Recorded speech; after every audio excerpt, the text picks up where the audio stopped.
Bienvenue dans mon dîner en moins de 15 minutes. Le principe, un plat complet pour le soir, mais simple et rapide à faire, réalisé avec vous en temps réel et en moins de 15 minutes comme le nom l'indique.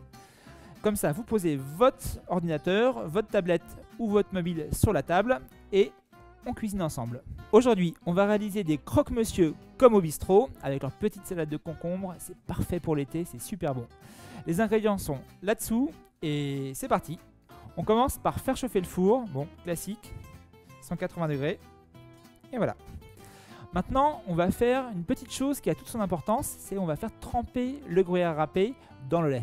Alors, on prend 100 g de gruyère râpé, ça peut être de l'emmental ou du comté, hein, ce que vous avez sous la main comme fromage. Si vous avez des restes de fromage, fromage à pâte dure, vous pouvez les passer au mixeur, ça fait la blague tout aussi bien. Je prends du lait entier parce que c'est plus crémeux, plus onctueux, mais on peut prendre aussi du lait demi-écrémé. Donc là, je mélange bien mon gruyère, mon fromage râpé avec le lait. Et c'est ça qui va permettre à la couche qu'il va y avoir sur le dessus du croque-monsieur de ne pas sécher pendant la cuisson. Je mets ça de côté pour l'instant et maintenant on passe à la béchamel. Donc la béchamel, c'est facile, du beurre, de la farine, du lait. Mais on peut aussi la faire au micro-ondes. Bon, en l'occurrence, là, on va la faire de manière classique. Moi, je préfère pour doser. On a besoin de beurre, de farine,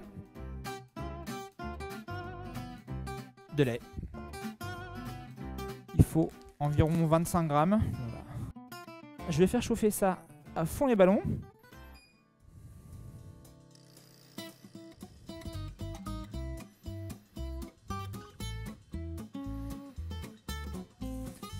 Je vais aller chercher de la farine, ça fait à peu près ça.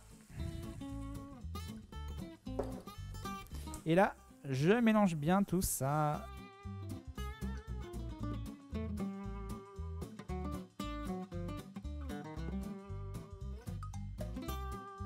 Et après, je vais monter tout ça avec du lait.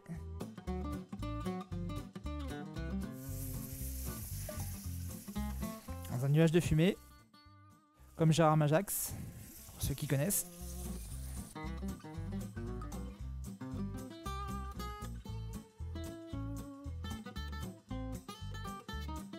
Pour enlever les grumeaux, le fouet c'est parfait.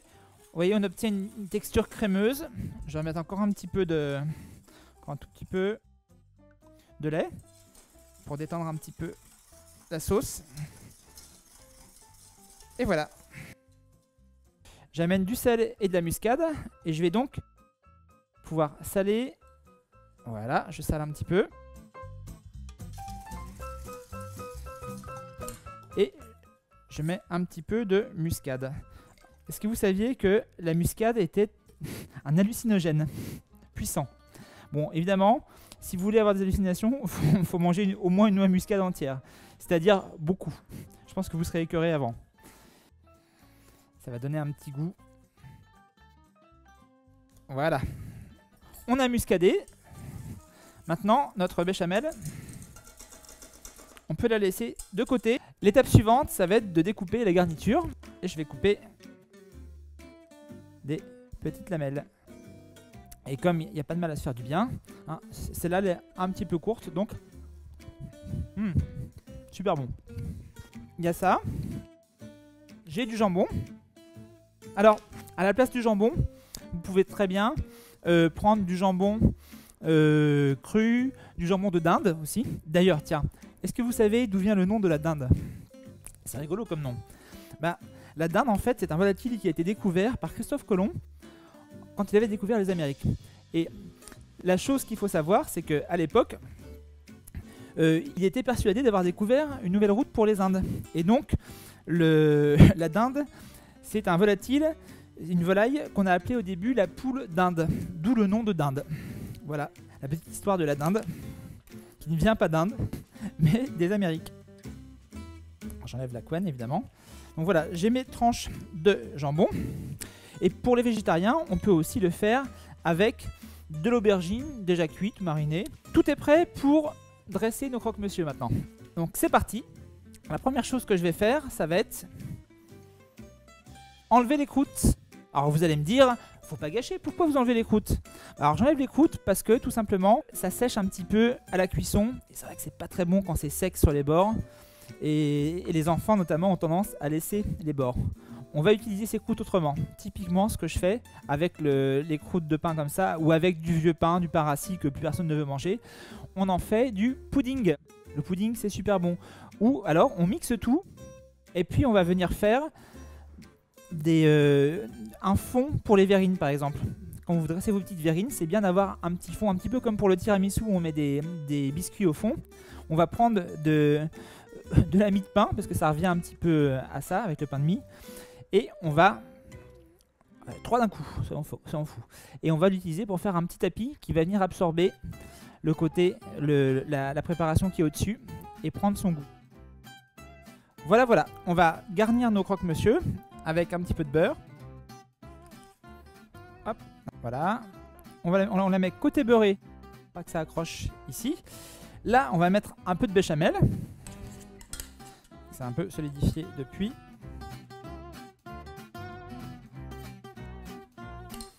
On met du fromage, du jambon, 2 tranches. Comme ça met un petit peu d'épaisseur. Je remets une petite tranche j'en mets 2 petites tranches de fromage. Voilà. Je remets un petit peu de béchamel. Pas de mal à se faire du bien. La béchamel, elle est belle, comme on dit. Je remets comme ça. Et sur le dessus, je vous le donne en mille, je mets mon gruyère qui va être très onctueux grâce à son séjour prolongé dans le lait. Voilà. Je répartis bien. Et je fais pareil. Donc ça va être du taylorisme, du travail à la chaîne. Alors pendant ce temps-là, est-ce que vous savez d'où vient le nom du croque-monsieur? Alors d'après la légende, ce serait dans les années 1900-1910, sur le boulevard des Capucines.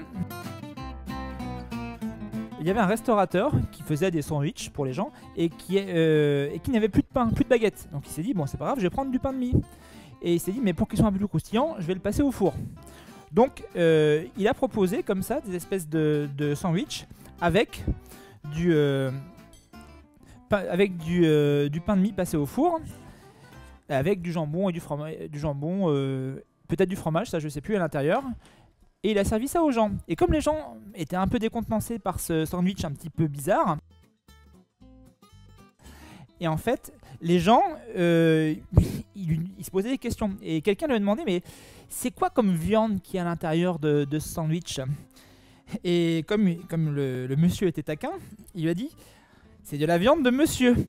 Alors bon, qu'est-ce que ça veut dire? Personne ne le sait, qu'est-ce qu'il y avait derrière. Mais au final, le nom est resté et ça s'est appelé des croque-monsieur. Alors après, ça c'est ce que dit la légende. La réalité, hélas, personne ne la connaît vraiment. Donc on va rester sur cette belle légende parisienne du début du siècle. Et on va terminer de garnir nos magnifiques petits croque-monsieur.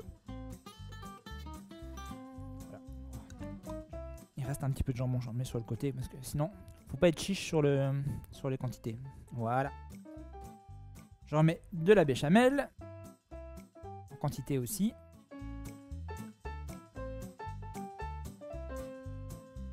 On peut mettre de la crème fraîche aussi à la place. Bon, c'est plus rapide à faire. Moi personnellement, je préfère quand même mettre de la béchamel dans mon croque. Ça c'est. Mais la béchamel ou pas de béchamel, c'est personnel. Et en plus ça rime. Vous connaissez maintenant le principe. Du fromage. On met notre dernière petite lamelle. Du jambon. On met nos lamelles.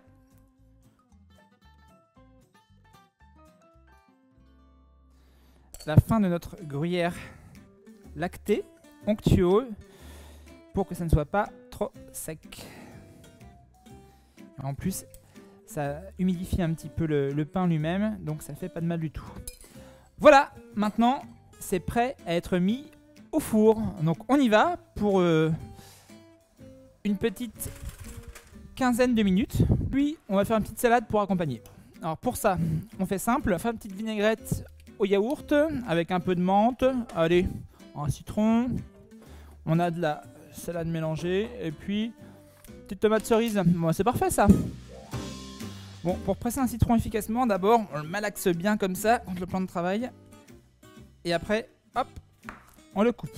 Pour éviter de mettre des grains partout, une passoire, une petite suffit, mais là j'ai le grand modèle, c'est pas grave, ça marche quand même. Hein. Voilà, je presse mon citron, encore un petit peu vert. Citron bio, donc en fait, je pourrais très bien prendre des zestes aussi pour mettre dans la sauce, c'est très très bon. On va, hop, j'en ai mis peut-être un peu beaucoup, un petit peu de sel, on mélange. On va mettre du yaourt. On va mettre de la menthe.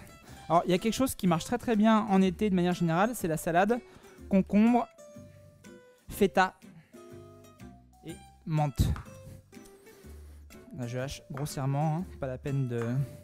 Quand on dit hacher grossièrement, ça veut pas dire qu'on va prononcer tout un tas de gros mots en hachant. Ça veut dire qu'on fait des gros morceaux. Ça, vous le savez, mais j'aime bien raconter des bêtises, comme vous l'avez remarqué. Voilà, une petite sauce menthe. Voilà, et maintenant reste notre concombre. En l'occurrence, on va prendre un demi-concombre. Soit vous avez un petit concombre, pas trop petit parce que sinon c'est un cornichon. Hein. Et les cornichons sont des petits concombres, parfaitement, qui sont mis dans la saumure. Voilà, j'épluche mon concombre. Je hache mon concombre, on va dire en tranches relativement fines. Et après, ça va faire un accompagnement parfait pour notre croque-monsieur. Un peu de fraîcheur pour accompagner. Je mélange ça à ma salade. Après, je vais ajouter des petites tomates cerises. Là, bon, j'en mets parce que j'en ai sous la main, mais c'est pas obligatoire non plus. Je les coupe en deux. C'est plus pratique à saisir. Voilà. Pour mettre un petit peu de couleur. Voilà. Je mets ma sauce.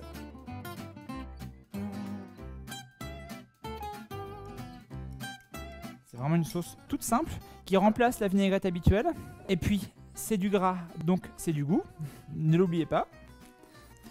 Parfait. Maintenant, on va attendre tranquillement que nos croques deviennent croquants, qu'ils cuisent.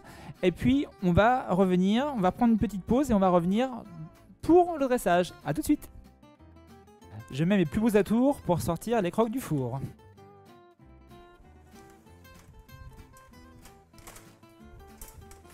Attention à pas se brûler. Oh, qu'est-ce qu'ils sont bien dorés.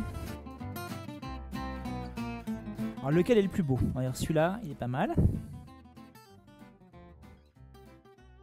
Je mets un petit peu comme ça de côté. Et on va mettre un peu de salade là-dedans. Un peu de salade mélangée. Et voilà, notre croque et sa petite salade composée, prêt à être dégustée. Bah, je vous souhaite un bon appétit et je vous dis à la prochaine. Ciao ciao.